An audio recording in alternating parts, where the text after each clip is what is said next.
할렐루야. 오늘은 누가복음 10장 30절부터 37절의 말씀을 가지고 선의와 물질의 거룩한 동행이라고 하는 제목으로 말씀을 증거하겠습니다. 성경 봉독합니다. 누가복음 10장 30절.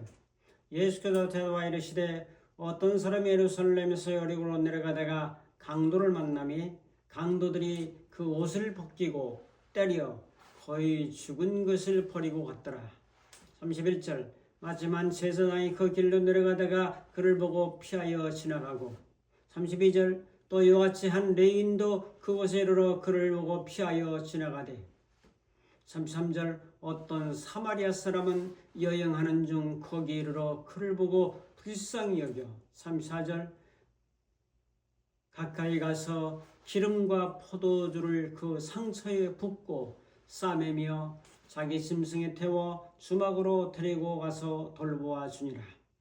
35절. 그 이튿날 주막 주인에게 되나려온 돌을 내어주며 이르되 이 사람을 돌보아 주라. 비용이 더 들면 내가 돌아올 때 갚으리라 하였으니. 36절. 내 생각에는 이 세 사람 중에 누가 강도 만난 자의 이웃이 되겠느냐. 37절. 이르되 자비를 베푼 자니라. 예수께서 이르시되 가서 너도 이와 같이 하라 하시니라. 아멘. 고대 중국의 가난한 집에서 태어나서 부모까지 일찍 여인 소년이 있었습니다. 소년은 이 집 저 집을 돌아다니며 끼니도 제대로 때우지 못했습니다.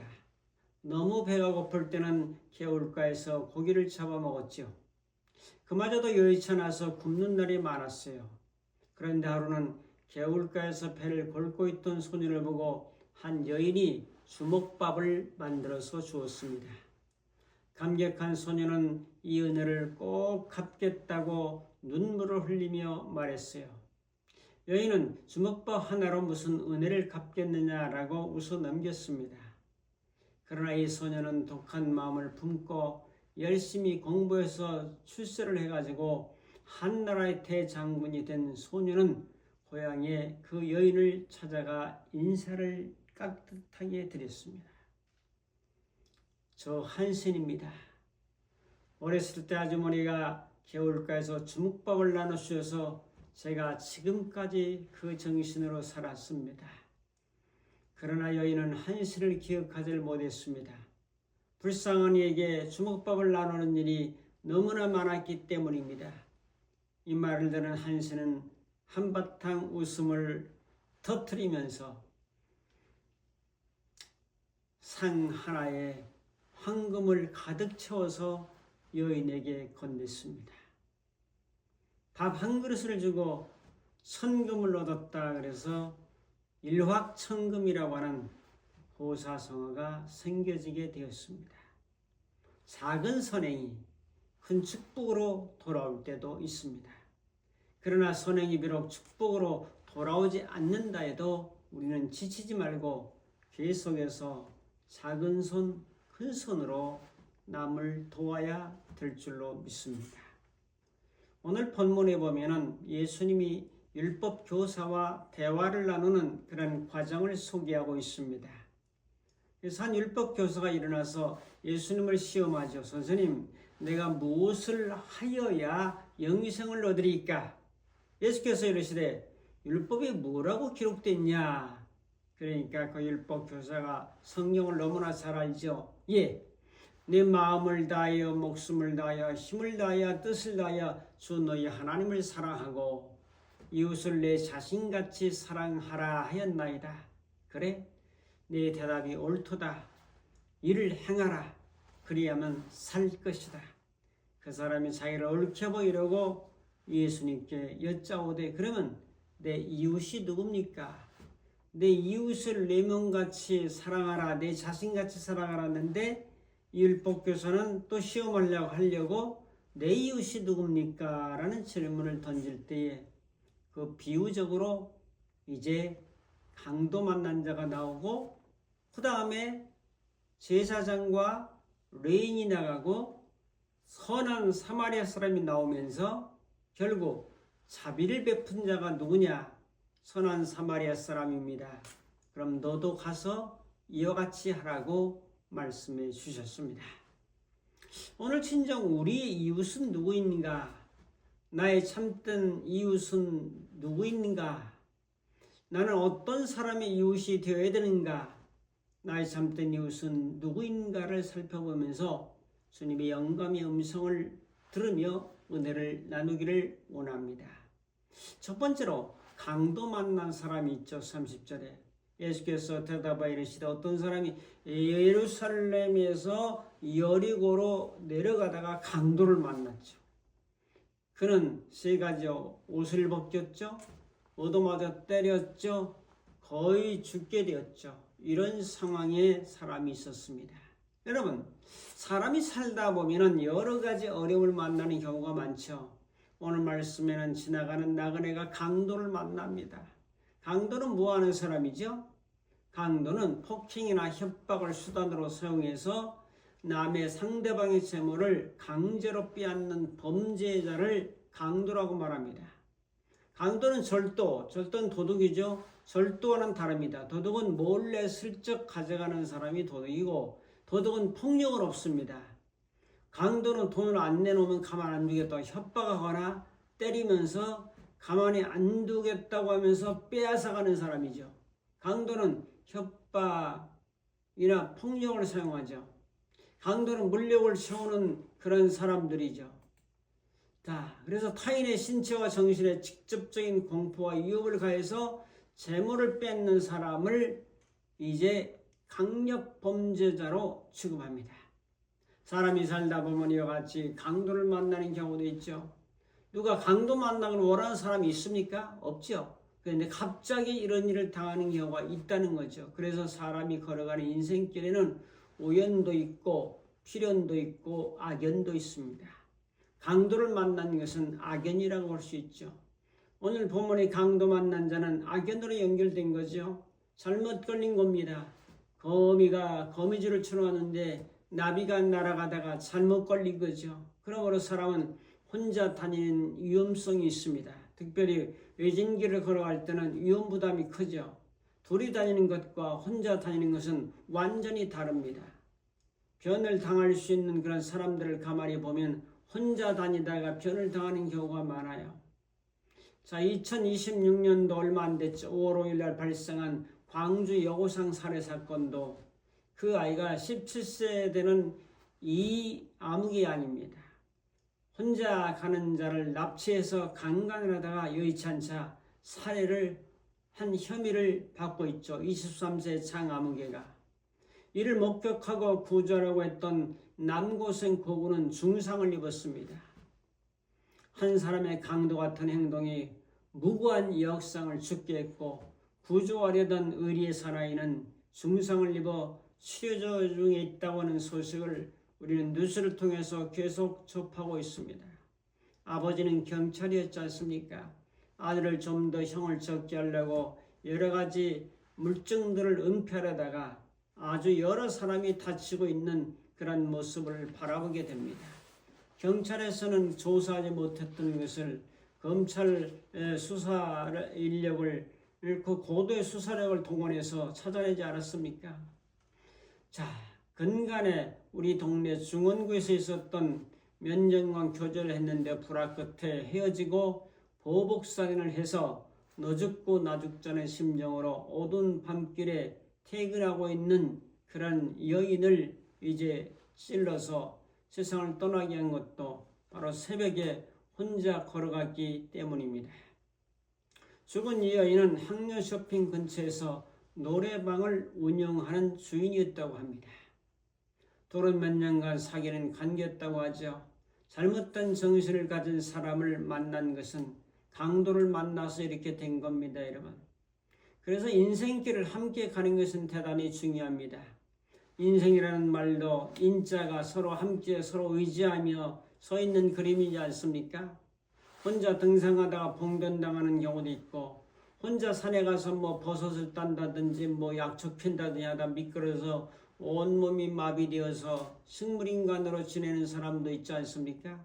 성도 여러분, 혼자 갈 때도 있지만 함께 가는 것이 훨씬 더 안전하고 위험을 막을 수 있는 좋은 길입니다. 성도 여러분, 오늘 우리 주위에는 강도 만난 사람들이 있고 강도 만나 쓰러져 있는 사람도 있습니다. 내가 강도를 만나 어려움을 당하는 경우도 있습니다. 강도 만난 자가 어땠다고 그랬죠? 옷을 벗겼다고 말하죠. 때렸다고 말하죠. 얻어맞았죠. 맞아서 거의 죽게 되었다라고 말합니다. 좋은 옷을 입을는지 모르죠. 강도 만난 자는 남자일 가능성이 많습니다. 이렇게 우리 주위에 강도 만난 사람들이 종종 있습니다. 돈을 갈취당한 사람도 있고 또한 몸을 다침으로 강도 만난 사람도 있고 또한 정신적으로 강도 만난 사람이 있습니다. 악연으로 강도 만나지 않기를 축복합니다. 또한 강도에 얻어맞고 있는 것을 빼앗기지 않기를 축복합니다. 요한복음 10장 10절에 보면 도적이 온 것은 죽이고 도둑질하고 또 빼앗기 위해서 왔는데 예수님께서 오신 것은 양으로 하여금 생명을 얻게 하고 더 풍성하게 하시기 위해서 오셨다고 말씀합니다. 여기에 도적은 바로 마귀로 의미하죠. 영적인 면에서 마귀의 공격을 받고 가정을 공격하고 사업을 공격하고 여러분 교회를 공격하게 됩니다. 강도의 공격을 받지 않고 혼자 다니지 말고 조심하는 자세로 그렇게 살아갈 수 있기를, 주님의 생명으로 풍성한 삶을 살아갈 수 있기를 주님의 이름으로 축복합니다. 두 번째로 제사장과 레인이 나오죠. 31절 32절. 마침 제사장이 그 길로 내려가다가 그를 피하여 지나가고, 자 레인도 그곳에 이르러 그를 보고 피하여 지나가되, 두 사람은 종교인이죠. 성전 봉사자죠. 성전에서 봉사하는 그런 성직자죠. 자, 제사장과 레인은 강도 만난 사람이 쓰러져 거의 죽게 되어 있는 그 길을 걸어가고 있었는데 눈이 있으니까 봤겠죠. 쓰러져 있는 사람을 봤습니다. 마지막 숨을 쉬고 있는 자를 봤습니다. 자, 그래서 성경을 보면 이러죠. 내려가다가 그 다음에 그를 봤어요. 그를 보고 세 번째는 피하여 지나갔다라고 말합니다. 내려가다가 봤는데 피하여 다른 쪽을 보고 도망가는 거죠. 이 두 사람이는 마비된 양심에 거룩한 도피를 하고 있습니다. 강도 만난 자를 목격하고도 길 반대편으로 조용히 사라진 두 인물, 제사장과 레인이 등장하죠. 이들은 특히 단순한 무관심자로 규정하지만 사실 이들의 내면에 고도화된 신앙적 자기 합리화와 제도적 타성이 자리 잡고 있었습니다. 자, 첫째로 직책의 자기 합리화입니다. 제사장과 레인이 강도를 만난 자를 피한 표면적 이유는 정결 예식이었습니다. 시체나 피 흘린 자를 만짐으로써 자신을 부정하게 만들면 성전에서 수행해야 할 거룩한 직무를 감당할 수 없었기 때문입니다. 그러므로 속으로 그들은 이렇게 외쳤을 겁니다. 참 비극적인 일이군. 나는 이제 거룩한 업무를 감당해야 되기 때문에 저 피 흘린 자를 만질 수 없지만 누군가 저자를 발견하고 도와야 될 텐데, 하지만 나는 하나님을 섬겨야 될 사람이야. 사사로운 연인 때문에, 어떤 인연 때문에 하나님의 공적 사업을 망칠 수는 없는 거 아니야? 이렇게 생각했죠. 이것이 바로 영적인 자기 합리화입니다. 그들은 더 큰 선인 하나님께 제사하는 수상적 가치에 숨어있는 눈앞의 고통인 이웃사랑이라는 구체적 책임을 회피해버리고 말았습니다.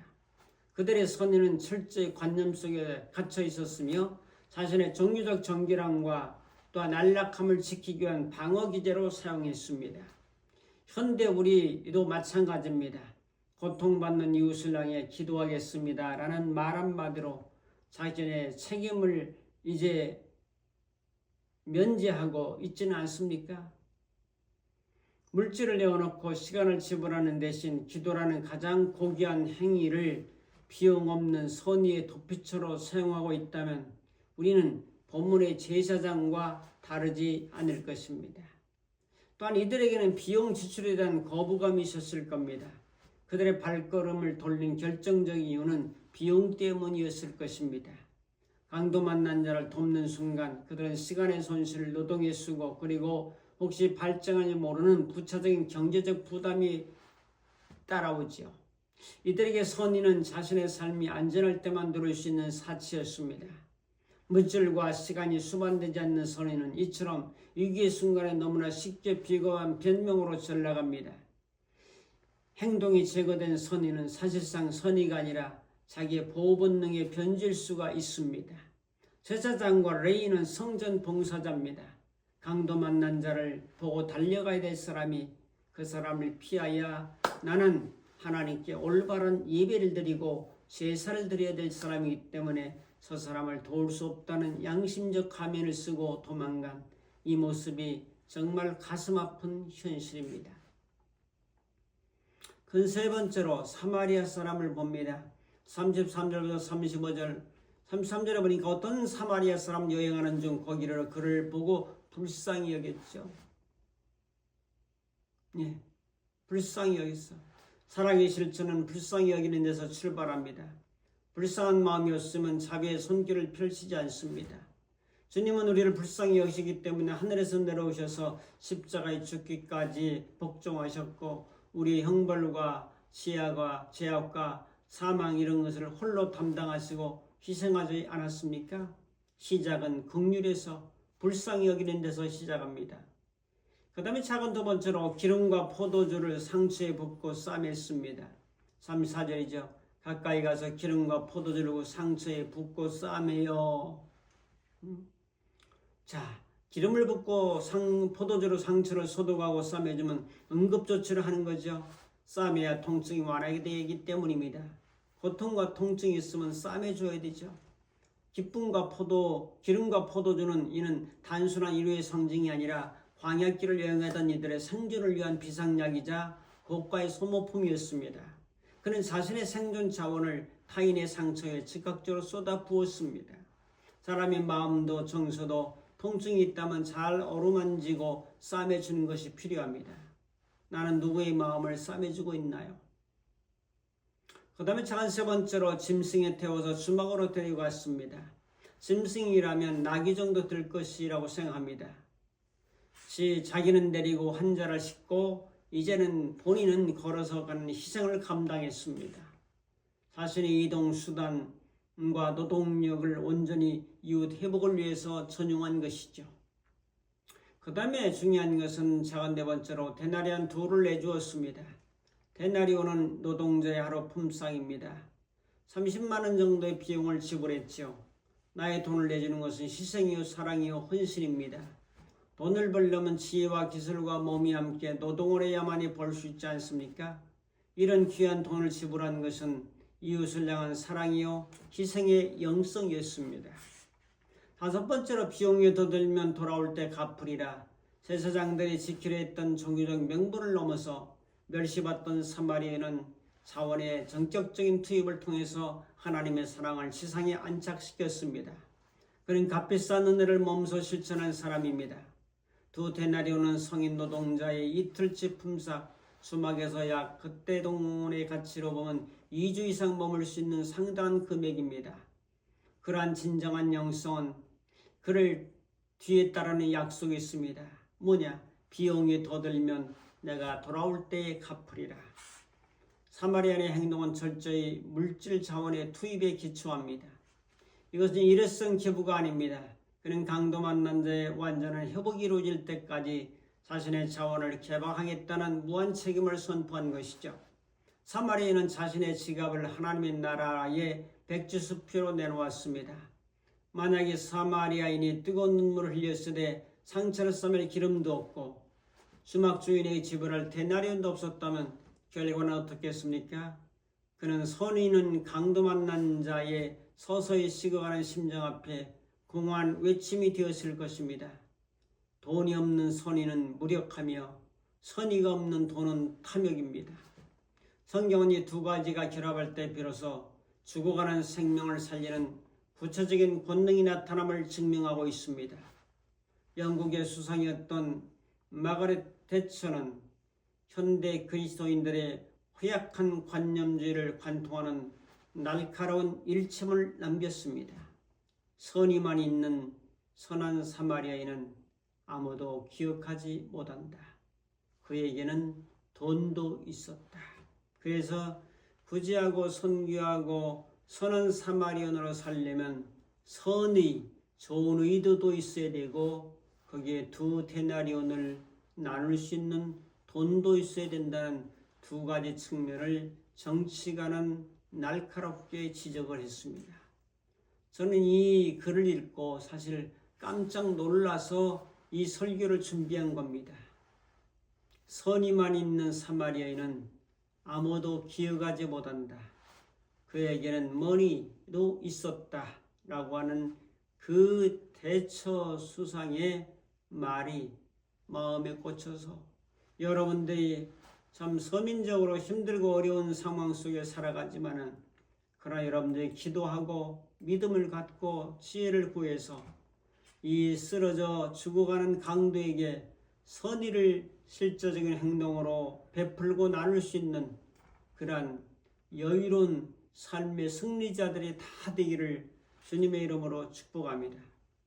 이 문장은 숭고한 가치를 세속적인 물질제로 타락시킨 것은 아닙니다. 오히려 실천적 영성의 완성이 무엇인지를 보여주는 영적인 통찰이라고 볼 수 있습니다.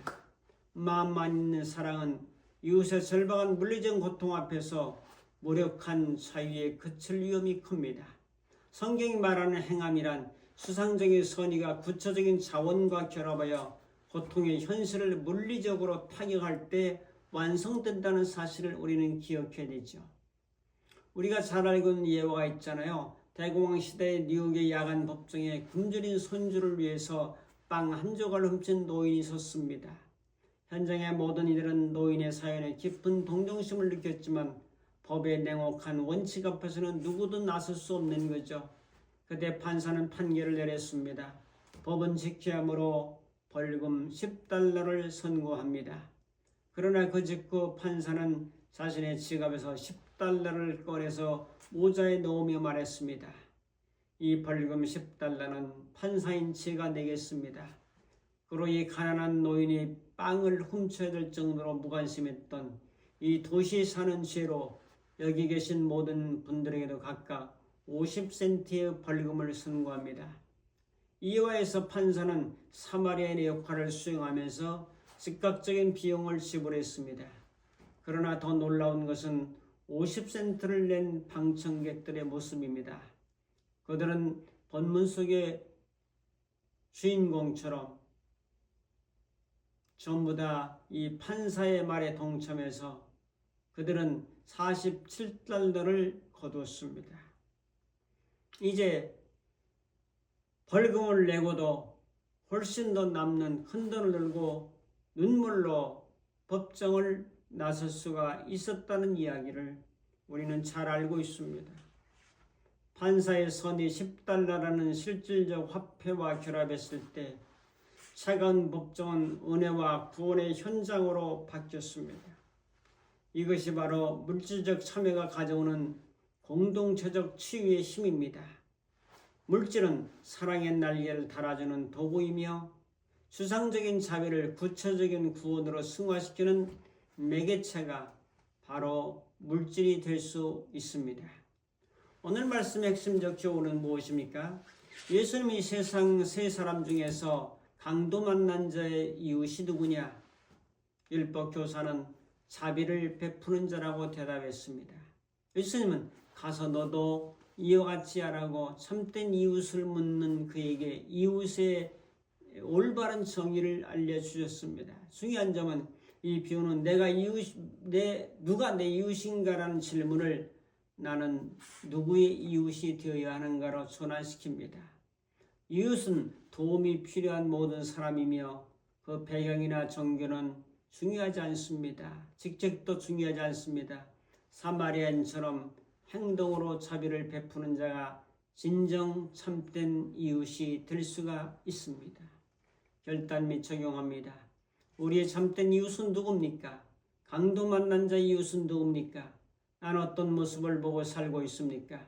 선한 사마리아의 사람의 위대성은 선의와 물질을 사용했다는 것입니다.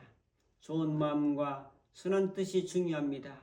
이 중요한 선의가 진정 나의 소유와 연결될 때 진정 빛이 드러날 수가 있게 됩니다. 이런 은혜가 우리 모두에게 함께 하시기를 주님의 이름으로 축복합니다.